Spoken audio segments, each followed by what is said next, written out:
Buenas tardes, amados hermanos en el Señor. Gracias damos a Hachén en esta oportunidad, porque un día más Él ha renovado su misericordia y su piedad para con nosotros, permitiéndonos tener vida, salud y por sobre todas las cosas, porque nos da la oportunidad de tener que oír su maravillosa palabra. Hoy tenemos un día caluroso acá en la octava región. Un día maravilloso, rodeado de la naturaleza, y qué mejor para tener que aprovechar este hermoso día en meditar en la palabra del Señor. Hemos estado analizando ya por 2 semanas, haciéndonos una pregunta: ¿estamos en el tiempo final? Ha llegado ese momento que hemos estado esperando por cientos de años. Es la pregunta que nos hemos venido haciendo ya 2 semanas y hemos estado analizando algunos acontecimientos que están ocurriendo a nivel mundial, por supuesto, que nos han hecho pensar y meditar, reflexionar y analizar si estos hechos que están ocurriendo ya corresponden al tiempo final, si estamos a las puertas de que Cristo venga por su iglesia, si estamos a las puertas de que Él venga a este mundo a juzgarlo de acuerdo a su palabra, y estamos viendo si ese tiempo se está terminando. De ser así, que ese tiempo se esté terminando y que estamos llegando al final del tiempo, ¿cómo debemos actuar? ¿Qué debemos hacer? Para aquellos que aún no han reconocido a Jesús como el Mesías, como su Salvador, es el tiempo final, es el tiempo de oportunidad, el tiempo de misericordia que aún queda antes que Él venga a juzgar a este mundo. Así que ese es el tema que estamos analizando y que vamos a continuar hoy. Hoy esperamos terminar. Por supuesto, hemos estado analizando algunos hechos, los más importantes. No todos los hechos que van a ocurrir, porque son muchas las cosas que menciona la Escritura, las señales que van a ocurrir, pero hemos estado analizando algunos de ellos y con eso creo que es suficiente para darnos cuenta en el tiempo que estamos viviendo, ¿ya? Estuvimos analizando el libro de Mateo 24, donde es el mismo Jesús quien da algunas señales con respecto a su venida y al fin del siglo, como le preguntaron sus apóstoles. Ya a raíz de esa pregunta que ellos le hacen, ¿no es cierto?, ¿cuándo será o qué señales van a haber de su venida y del fin del siglo? Es a esa pregunta que Jesús responde y le da una serie de acontecimientos, una serie de señales que van a haber antes de que estas cosas acontezcan, y esas las hemos estado analizando. Hoy día vamos a estar culminando con este tema, ¿ya? Y vamos a analizar algunas otras en el libro de Mateo 24. Hoy vamos a analizar del versículo 29 en adelante hasta el 35. Le voy a leer esos versículos que dicen así: E inmediatamente después de la tribulación de aquellos días, el sol se oscurecerá y la luna no dará su resplandor, y las estrellas caerán del cielo, y las potencias de los cielos serán conmovidas. Entonces aparecerá la señal del Hijo del Hombre en el cielo, y entonces lamentarán todas las tribus de la tierra, y verán al Hijo del Hombre viniendo sobre las nubes del cielo con poder y gran gloria. Y enviará a sus ángeles con gran voz de trompeta, y juntarán a sus escogidos de los 4 vientos, desde un extremo del cielo hasta el otro. De la higuera aprended la parábola: cuando su rama está tierna y brotan las hojas, sabéis que el verano está cerca. Así también vosotros, cuando veáis todas estas cosas, conoced que Él está cerca a las puertas. De cierto os digo que no pasará esta generación hasta que todo esto acontezca. El cielo y la tierra pasarán, pero mis palabras no pasarán. Esos son los versículos que vamos a analizar hoy día con respecto a Mateo 24. También vamos a estar analizando el libro de Segunda de Tesalonicenses, capítulo 2, que también el apóstol Pablo hace mención con respecto al día final, ¿ya? Pero primero vamos a analizar estos últimos versículos de Mateo 24, donde Jesús, ¿no es cierto?, responde a la pregunta que le hacen los apóstoles: qué cosas van a ocurrir, cómo vamos a saber cuando Él venga o cuando sea el final del siglo. Jesús dice que van a haber una serie de acontecimientos que analizamos ya por 2 semanas atrás, ¿ya? Y Él acá, ya culminando su discurso, Él dice que después de todas esas cosas que analizamos, de todas esas señales que vamos a ver, de esos terremotos, de esa hambruna, de todos estos acontecimientos catastróficos que vamos a presenciar y que estamos presenciando ya no podemos hablar como futuro, tenemos que hablar como presente, porque los hechos están ocurriendo ya y lo estamos viendo, ¿ya? Lo que pasa es que muchas veces no podemos analizar las profecías con respecto a mi posición, donde yo estoy viviendo, a mi entorno, a mi situación. Ya las profecías no pasan por mi situación que yo esté viviendo o en mi entorno que yo estoy viviendo, ¿ya? No debo pensar, por ejemplo, que si yo estoy pasando hambre, entonces corresponde al tiempo final, que si yo estoy viviendo en medio de la guerra, corresponde al tiempo final, ¿ya? Y que si estoy bien, todavía ese tiempo no ha llegado. Entonces no puedo poner las profecías que giren a mi entorno que yo estoy viviendo o a mi situación que estoy pasando, ¿ya? Digo esto porque en Chile no podríamos quejarnos, digamos, de alguna manera. No digo que estamos al 100% bien, pero no podríamos quejarlo con respecto a otras situaciones que están viviendo otras naciones, donde están literalmente muriendo de hambre, literalmente muriendo de sed, literalmente muriendo en las guerras, ¿ya? Literalmente siendo torturados, siendo abusados por el abuso de poder de sus gobiernos, ¿ya?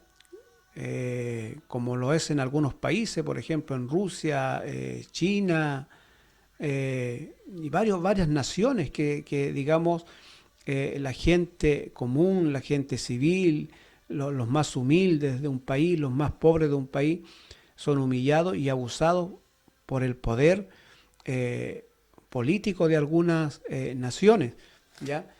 Así que hay mucha gente que está sufriendo, que está viviendo momentos muy complicados hoy, en el presente, hoy en día, ¿ya? Y que estoy seguro que para ello estamos, si yo le pregunto, estamos en el último tiempo, ¿ya?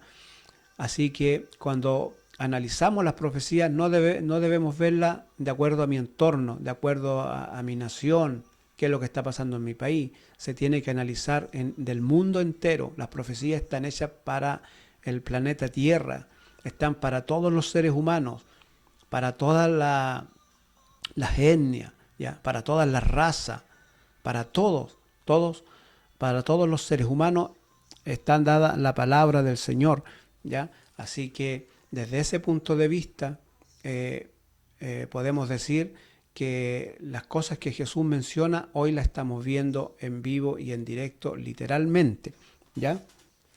Entonces Jesús, ya culminando su discurso, Él dice, después que ocurran todas estas cosas y vean todas estas señales que la estamos viendo hoy en día, ¿ya? Él dice, inmediatamente después de esta tribulación que íbamos a presenciar la gente futura, refiriéndose ya a nosotros que hoy la estamos viendo. Dice, inmediatamente después de la tribulación de aquellos días, dice, el sol se oscurecerá y la luna no dará su resplandor y las estrellas caerán del cielo y las potencias de los cielos serán conmovidas. Entonces dice, aparecerá la señal del Hijo del Hombre en el cielo y entonces lamentarán todas las tribus de la tierra y verán al Hijo del Hombre viniendo sobre las nubes del cielo con poder y gran gloria. Bueno, ese acontecimiento es el que estamos esperando, ¿no es cierto? Y que estamos ya por presenciar. Es un hecho que ya está, como se dice, a la vuelta de la esquina. Estamos a punto de presenciar eso. El mundo, los hechos, los acontecimientos, todos nos están dando las señales que ya vamos encaminados a ese evento que va a ocurrir, ¿ya? Jesús también dice, y enviará a sus ángeles con gran voz de trompeta, y juntará a sus escogidos de los cuatro vientos, desde un extremo del cielo hasta el otro, ¿ya? Y esta es una señal que se maneja mucho en la escatología profética, ¿ya? Donde Jesús dice que aprendamos de la higuera, es decir, de este árbol, ¿no es cierto?, que da fruto. Dice, de la higuera aprender la parábola, cuando su rama ya está tierna y brotan las hojas, sabéis que el verano está cerca. Él dice que aprendamos esa parábola, que leamos el tiempo. Bueno, aquí, ¿no es cierto?, muchos escatólogos dicen, ¿no es cierto?, que como la higuera, ¿no es cierto?, representa a Israel, o es el símbolo de Israel, es la señal fuerte que tenemos, una de las señales fuertes que tenemos, ¿no es cierto?, de que cuando Israel empezara a florecer, cuando esta higuera ya floreciera, ¿no es cierto?, empezara a dar frutos, entonces nos íbamos a dar cuenta que el tiempo se termina, y que vendrá otro tiempo. No es que todo acabe, que todo termina. No, cuando decimos el tiempo final nos referimos prácticamente al gobierno humano, al sistema humano, y vamos a entrar a otro sistema, al sistema del Dios eterno, ¿ya? De esa manera tenemos que ver, digamos, el evento que va a ocurrir, es decir, se termina algo viejo y se va a comenzar una otra vida, otro gobierno, un gobierno eterno, un gobierno justo para las naciones, ¿ya? Ese es el cambio de transición que va a ocurrir, ¿ya?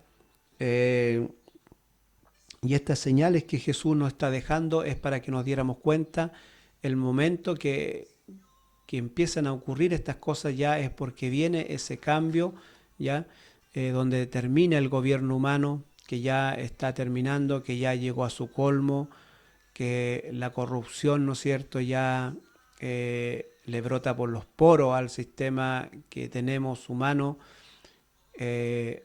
Entonces deja esta señal donde dice que aprendamos de la higuera, y que muchos escatólogos, ¿no es cierto?, dicen que la comparemos con Israel.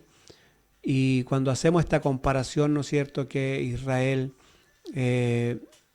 vuelve como nación, vuelve a ser reconocida ante los gobiernos mundiales como un país, como un Estado, después de la Segunda Guerra Mundial en el año 1948, ya donde se les permite, ¿no es cierto?, que los judíos vuelvan a su tierra, empiecen de nuevo a construir, y ya han pasado más de 70 años desde ese entonces,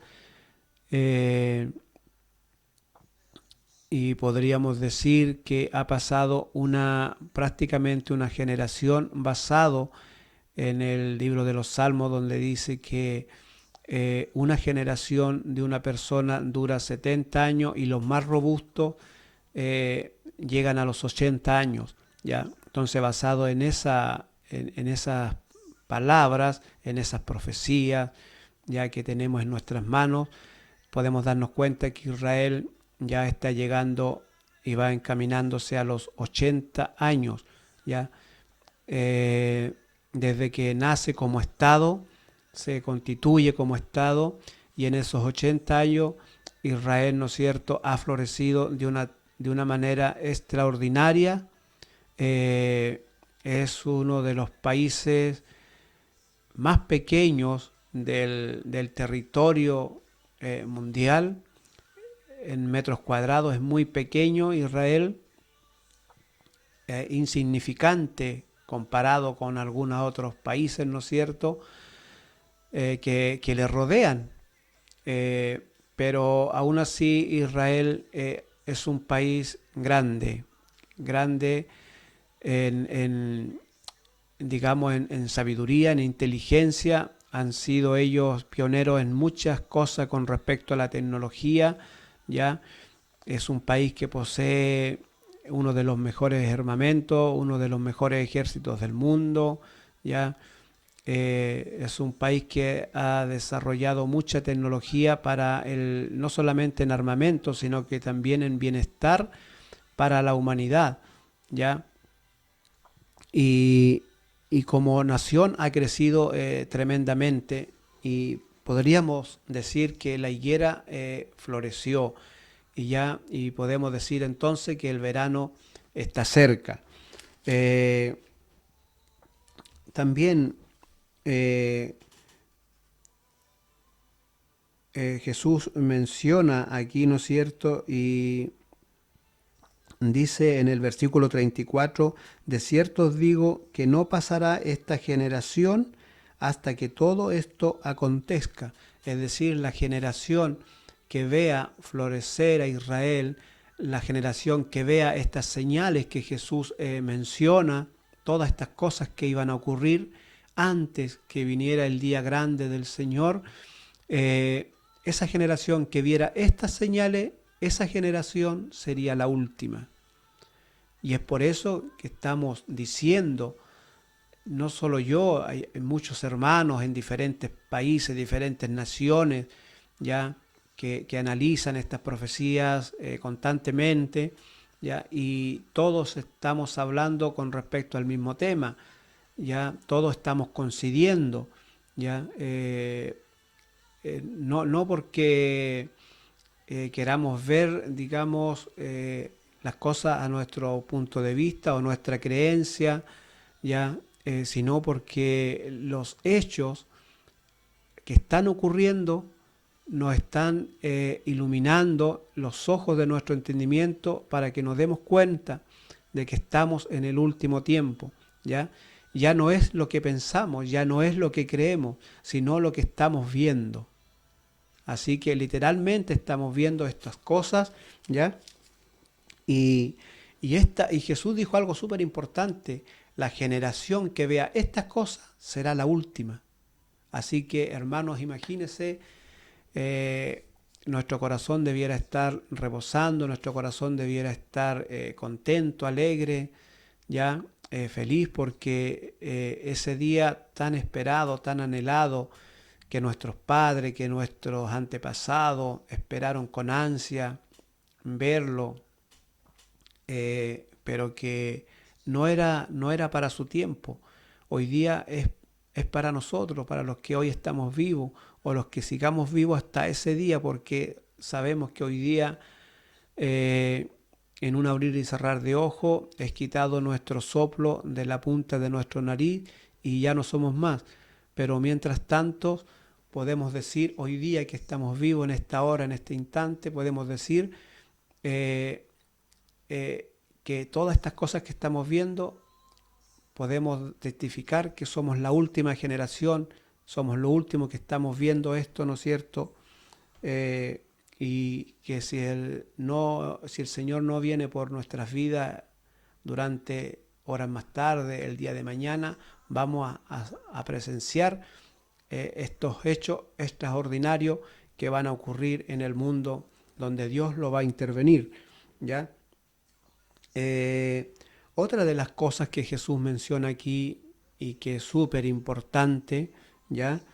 Está en el versículo 35 del capítulo 24 de Mateo, donde él dice, el cielo y la tierra pasarán, es decir, todo esto que nosotros podemos presenciar hoy mismo, este día que yo estoy presenciando a través de mis ventanas acá, esta naturaleza que puedo presenciar, que puedo ver, este sol maravilloso, todo esto pasará, se terminará, se acabó, como les decía la semana pasada, porque la tierra fue dañada, se destruyó completamente.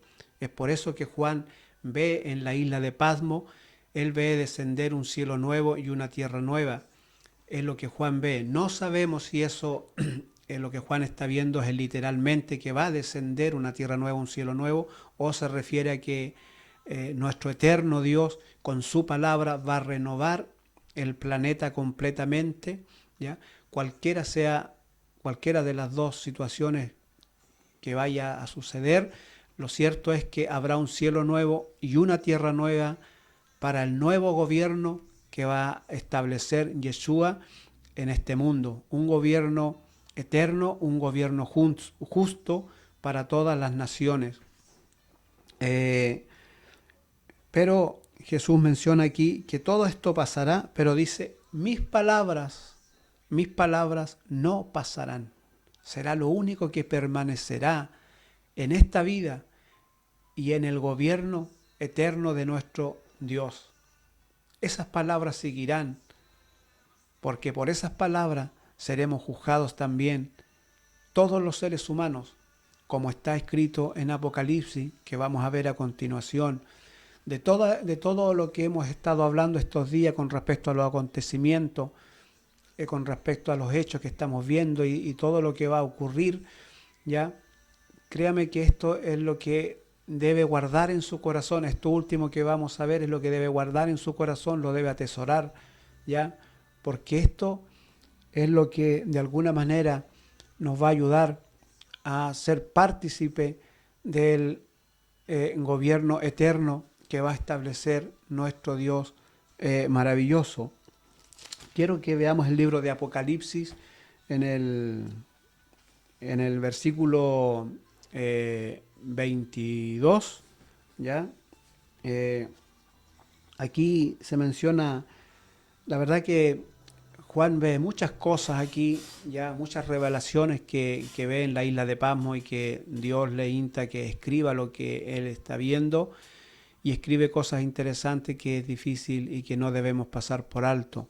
¿Ya? Por ejemplo, en Apocalipsis 22, en el versículo 14, Juan dice, bienaventurados los que lavan sus ropas para tener derecho al árbol de la vida y para entrar por las puertas en la ciudad. Tiempo atrás yo les menciono y cada vez que estamos tocando el tema también les recalco y les vuelvo a mencionar, ¿no es cierto?, que nosotros tenemos traducciones de la Biblia, no tenemos las cartas originales de los apóstoles, sino que nuestra Biblia fue traducida y dentro de estas muchas traducciones que tenemos también hay interpretaciones, ¿ya? Es decir, ellos interpretaron los dichos en hebreo, ¿ya? Y las traspasaron a griego, a latín, al castellano, y muchos de estos dichos y muchas palabras que no se entendían, ellos trataron de explicarla de acuerdo a su entorno, de acuerdo a sus creencias, de acuerdo a lo que ellos pensaban con respecto al texto. Entonces en muchos textos tenemos interpretaciones en vez de traducciones, ¿ya? Entonces debemos tener mucho cuidado cuando interpretamos. Por ejemplo, aquí fue traducido, dice, bienaventurados los que lavan sus ropas, pero en los textos más antiguos que se han encontrado no dice así, sino que dice, bienaventurados los que guardan los mandamientos. Y eso tiene un gran cambio, ¿no es cierto?, un gran significado, ¿ya? Así que yo lo voy a leer como se cree que originalmente se escribió este texto, donde dice, bienaventurados los que guardan sus mandamientos para tener derecho al árbol de la vida y para entrar por las puertas de la ciudad. También, por ejemplo, en el Apocalipsis 22, Juan también escribe en el versículo 12 de Apocalipsis 22, Juan escribe lo siguiente: he aquí, yo vengo pronto y mi galardón conmigo, dice, para recompensar a cada uno según sea su obra. Esto lo escribe Juan en el libro de Apocalipsis, ¿ya? Y quiero mencionar esto porque Jesús menciona en Mateo 24, versículo 36, dice que la tierra, los cielos pasarán, pero mi palabra, dice, no pasará. No pasará.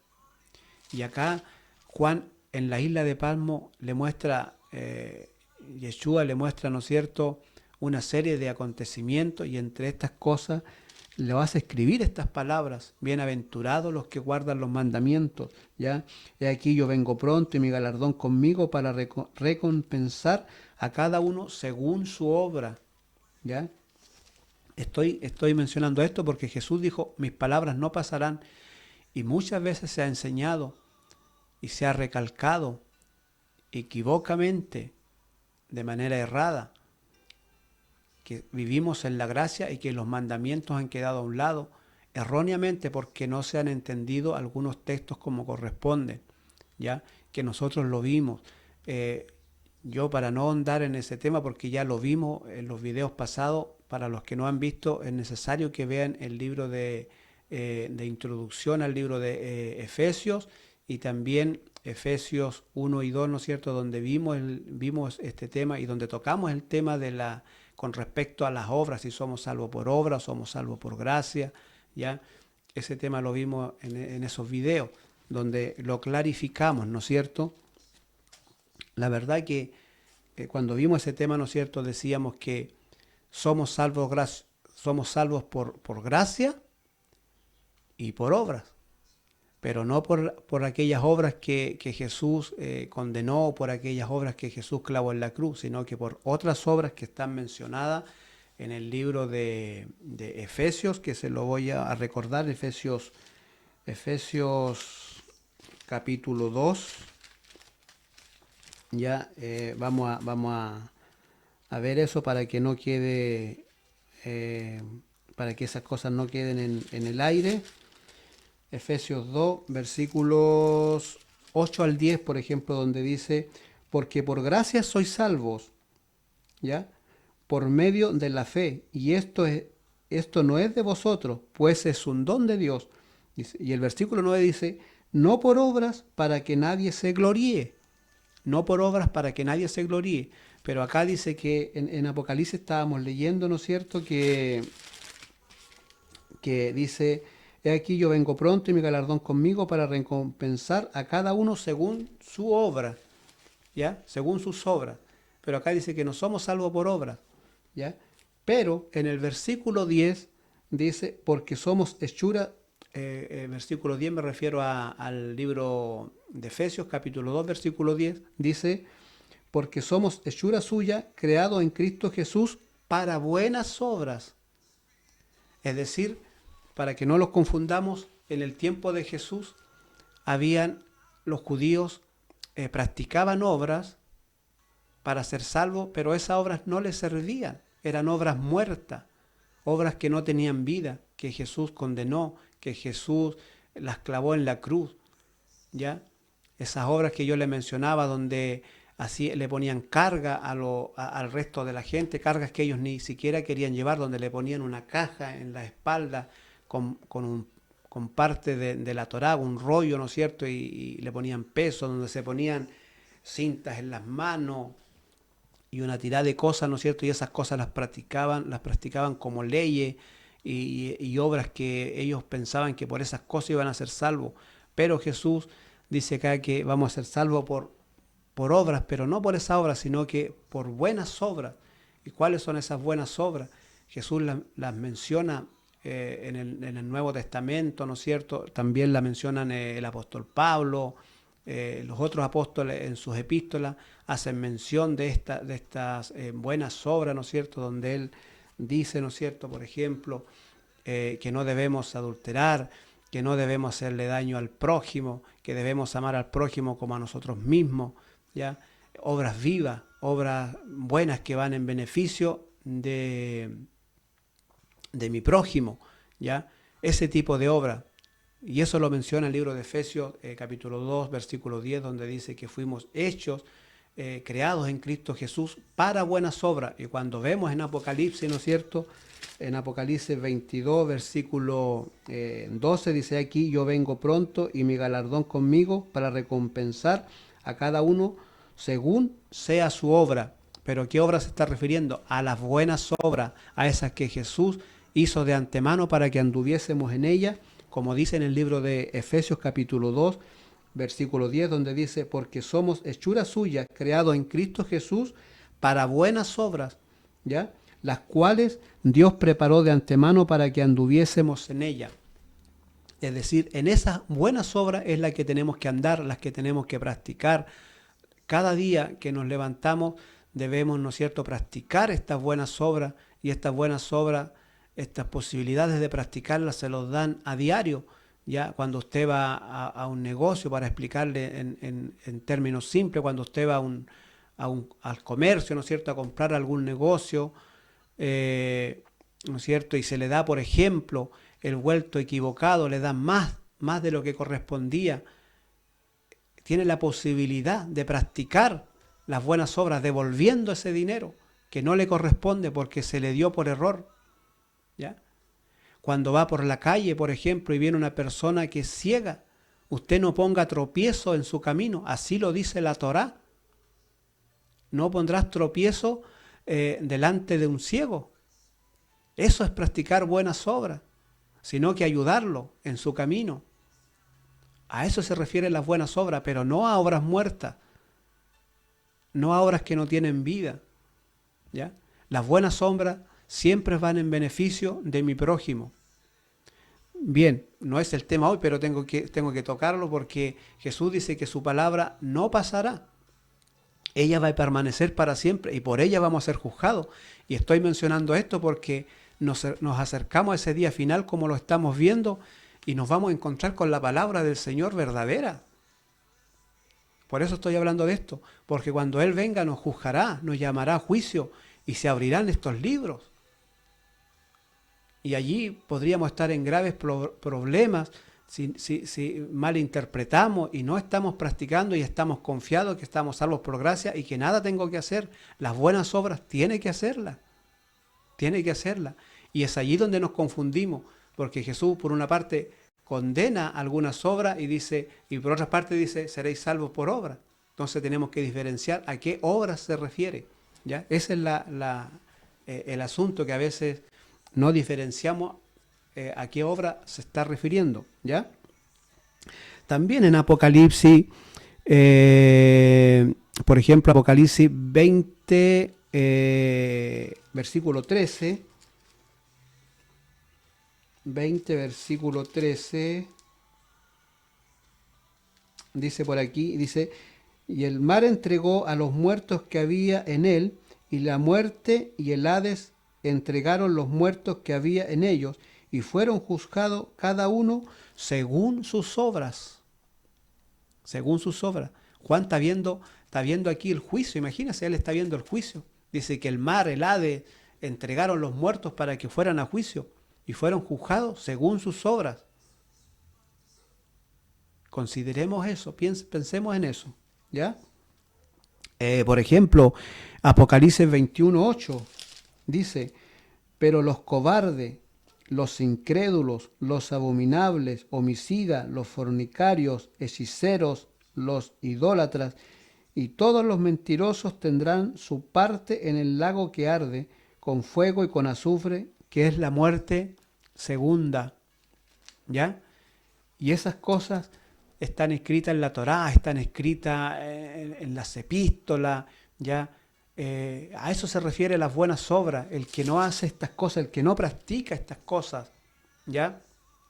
Esas son las buenas obras, el que no practica ¿no es cierto?, el adulterio, la abominación, incluso los incrédulos, es decir, los que se niegan a creer, también es un pecado, también está considerado como un pecado, ¿ya? El no creer, el negarse a creer que Él fue creado por un ser supremo, no reconocer que Él fue creado por un ser supremo, ¿ya? Es un acto de rebeldía, es pensar que yo fui creado, es más preferible creado que fui creado por un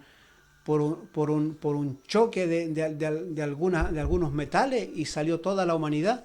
Hasta esa cosa prefieren creer. O algunos prefirieron creer hace tiempo atrás que venían hasta del mono. Preferían creer eso en creer que eran creados por un ser supremo, poderoso, celestial, maravilloso. Preferimos creer en esas tonterías, que es más difícil y que es menos sostenible mantener en el tiempo esa creencia, porque no hay fundamento. Sin embargo, creer en Dios, que hay fundamento, que hay ellos arqueólogos, que hay señales, que hoy día mismo la ciencia, por ejemplo, ha enviado ha mandado robots, ha mandado, ¿no es cierto?, el último escáner que mandó al universo, donde están escaneando los planetas, donde están, que nos está enviando imágenes espectaculares, majestuosas, que yo las he visto, estas imágenes, donde las están compartiendo la NASA. He llegado a llorar cuando veo estas imágenes preciosas del universo, que ellos no podían ver y que hoy día la están viendo. Y uno, imagínese, uno que no tiene conocimiento de este tipo de ciencia, lo primero que uno piensa y dice, wow, qué poderoso es nuestro eterno Dios, las cosas maravillosas que creó. Imagínese yo que creo en Jesús, que creo en este Dios eterno, que creo en su palabra, pero los científicos que han visto esto, que a lo mejor no tienen la misma creencia que mía, porque la mayoría de la ciencia, los que estudian ciencia, lo primero que le exigen es, o le tratan de eliminar de su mente, es que Dios no existe, ¿ya? Entonces, en la ciencia, la palabra como Dios, para ellos es como que está cerrado el tema, pero aún así llegaron a llorar cuando vieron estas imágenes, porque uno no se puede sostener ante tal y majestuosa creación. Y como lo dijo el salmista, los cielos cuentan la gloria de Dios y el firmamento anuncia la obra de sus manos. Y hoy día la estamos viendo, los científicos la están viendo, y es inevitable no llorar, no emocionarse con las cosas que Dios ha creado, con la evidencia que Él nos ha dado de su existencia. Es inevitable. Y Juan ve esto en la isla de Patmos y está mencionando que los que no practiquen las buenas obras que Él nos dio de antemano para que anduviésemos en ellas, vamos a recibir una condenación si no las practicamos, ¿ya? El que no practica las buenas obras va a estar condenado. Hoy tienes la oportunidad, hoy tienes el espacio, hoy tienes el momento, antes que ese día llegue. Ya. ¿Me queda algún otro versículo por ver? No, estamos ok con los textos que quería leer en Apocalipsis con respecto a lo que Jesús dijo, que sus palabras no pasarán, ¿ya? No pasarán. Por supuesto, uno puede ahondar mucho más en esto. Estoy tratando de hacer las cosas simples, de que la podamos entender de la manera más simple que se pueda, ¿ya? De eso se trata.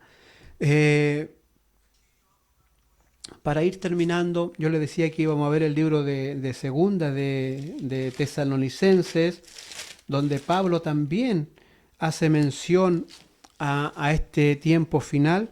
En Segunda de Tesalonicenses capítulo 2, Pablo dice lo siguiente, y ponga atención, dice: pero con respecto a la venida de nuestro Señor Jesucristo y nuestra reunión con Él, os rogamos, hermanos, que no os dejéis mover fácilmente de vuestro modo de pensar, ni os conturbéis ni por espíritu, ni por obra, ni por carta, como si fuera nuestra, en el sentido de que el día del Señor está cerca. Nadie os engañe en ninguna manera, porque no vendrá sin que antes venga la apostasía y se manifieste el hombre de pecado, el hijo de perdición, el cual se opone y se levanta contra todo lo que se llama Dios o es objeto de culto, tanto que se sienta en el templo de Dios como Dios, haciéndose pasar por Dios. Pablo hace mención a este día final.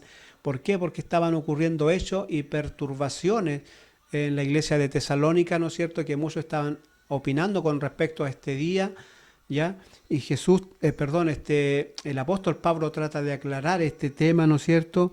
Y les dice él, con respecto a la venida de nuestro Señor Jesucristo y de la reunión que vamos a tener con Él, cuando nos reunamos con Él, ¿ya? Él dice que no se deje mover fácilmente de vuestro modo de pensar, ¿ya? Ni os conturbéis ni por espíritu, dice, ni por palabra, ¿ya? Ni por carta como si fuera nuestra, es decir, andaban rondando cartas falsas, estaban otras personas escribiendo cartas en el nombre de Pablo, como que si eran de Pablo, y Pablo aclara eso aquí ya. Dice, ustedes no se dejen mover por nada, ni por espíritu, ¿no es cierto? Ni por palabra, ni por carta, como que si la carta fuera de nosotros, ¿ya? Con respecto al día del Señor, ¿ya? Hoy día también están ocurriendo esos hechos, debemos tener cuidado, ¿ya? Pero las señales están vivas, están ahí, ¿ya? Están ahí, así que es difícil que los que creen en Jesús puedan moverse de ahí. ¿Por qué? Porque las señales nos están hablando hoy día y nos están diciendo que la venida del Señor, que ese día, que ese evento donde Dios va a intervenir en la humanidad, está cerca, ¿ya? Pablo aquí da a entender, ¿no es cierto? Dice que nadie os engañe en ninguna manera, porque no vendrá, mire, escuche esto, porque Él no vendrá sin que antes venga la apostasía y se manifieste el hombre de pecado. Quise leer este versículo porque de acuerdo a lo que Pablo está diciendo aquí, dice que Él no va a venir antes que venga la apostasía y se manifieste el hombre de pecado. Y estoy hablando de esto porque existen 3 teorías con respecto a la venida del Señor. 3 teorías, donde una teoría dice que Jesús va a venir antes que comience la gran tribulación, ¿ya? Antes que comience el periodo del anticristo de los 7 años. Otros dicen que Jesús, otra teoría, dice que Jesús va a venir a la mitad de ese tiempo, es decir, cuando se inicie la gran tribulación, los 3 años y medio de gran tribulación, que Jesús vendrá en ese momento. Y otra teoría que dice que definitivamente todos pasamos la gran tribulación.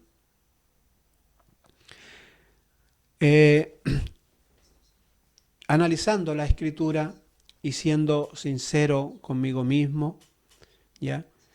Mire, este tema no podemos verlo desde mi punto de vista, no podemos verlo desde mi propia sabiduría, tal como dice la Escritura, no seas sabio en tu propia opinión, ¿ya?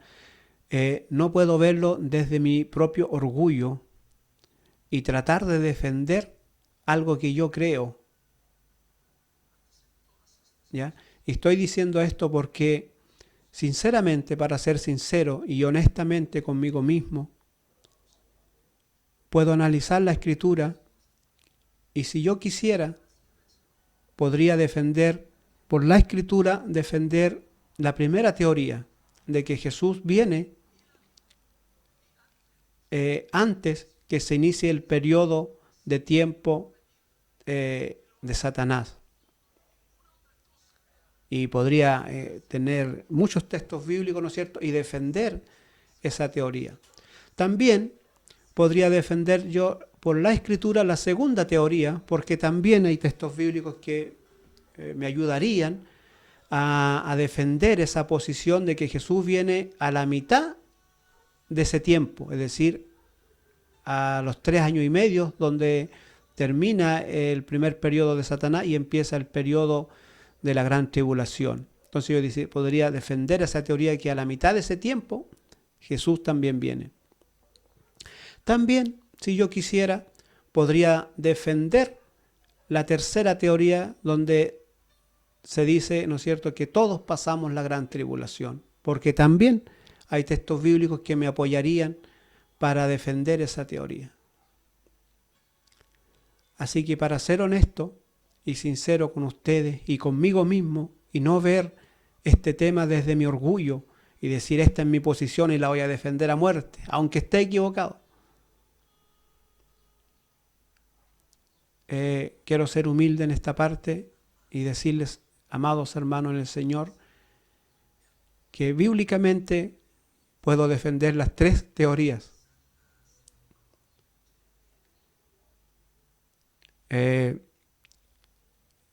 Y puedo estar equivocado y puedo estar errado.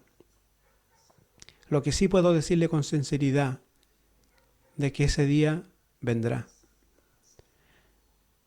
Y bíblicamente, como no tenemos los textos originales, como muchos fueron cambiados,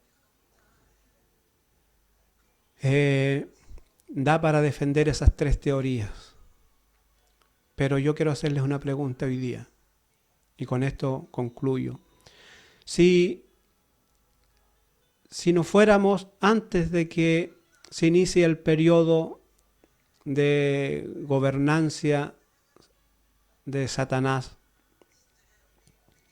¿cambiaría su modo de pensar hacia su creador? Si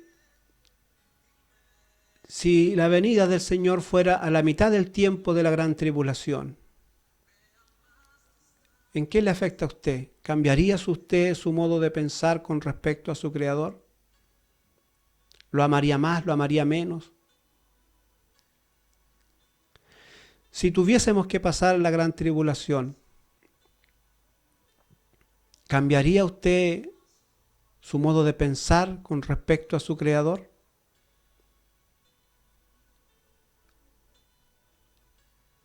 Si cualquiera de estas tres teorías tuviésemos que vivir, bueno, vamos a vivir una de esas las vamos a vivir. Pero yo quiero que veamos lo que dijo el apóstol Pablo en el libro de Romanos capítulo 8. Romanos capítulo 8, verso 35 al 39. Mire lo que dijo el apóstol Pablo. ¿Quién nos separará del amor de Cristo? ¿Tribulación, angustia, persecución, hambre, desnudez, o peligro, o espada? Como está escrito, por causa de ti somos muertos todo el tiempo, somos contados como ovejas de matadero. Antes, en todas estas cosas somos más que vencedores por medio de aquel que nos amó. Por lo cual estoy seguro de que ni la muerte, ni la vida, ni ángeles, ni principados, ni potestades, ni lo presente, ni lo porvenir, ni lo alto, ni lo profundo, ni ninguna cosa creada nos podrá separar del amor de Dios, que es en Cristo Jesús, Señor nuestro. Amados hermanos, sea lo que tengamos que vivir, si Dios nos va a llevar antes de ese periodo, si nos va a llevar a la mitad de ese periodo y si nos va a hacer pasar por ese periodo, cualquiera sea la situación, mi punto de vista, mi amor por mi Creador no cambiará. Porque si amamos a Dios sinceramente con el corazón, nada nos podrá separar del amor de Cristo, amados hermanos. Que el Señor de paz les pueda bendecir hoy. Quiero decirles que lo último para que dejarle adelantado para la próxima semana. Pablo menciona en 2 de Tesalonicenses capítulo 2 en el versículo 4, él menciona y dice, el cual se opone y se levanta contra todo lo que se llama Dios y es objeto de culto, tanto que se sienta en el templo de Dios como Dios haciéndose pasar por Dios. Ese tema lo voy a dejar para la semana pasada porque vamos a tener que ver el templo, la reconstrucción del tercer templo en Israel, para poder entender esta parte que estamos analizando ya completa, ¿no es cierto? Porque es una de las señales que tenemos que ver y que todos a lo mejor se están preguntando, pero siempre se ha dicho que para que todo esto acontezca tiene que estar el tercer templo. Bueno, eso lo vamos a ver la próxima semana, ya, y no quise verlo hoy por ya un tema de tiempo, si no se lo iba a hacer muy, muy extenso, y la idea es verlo, ese punto, verlo con tranquilidad.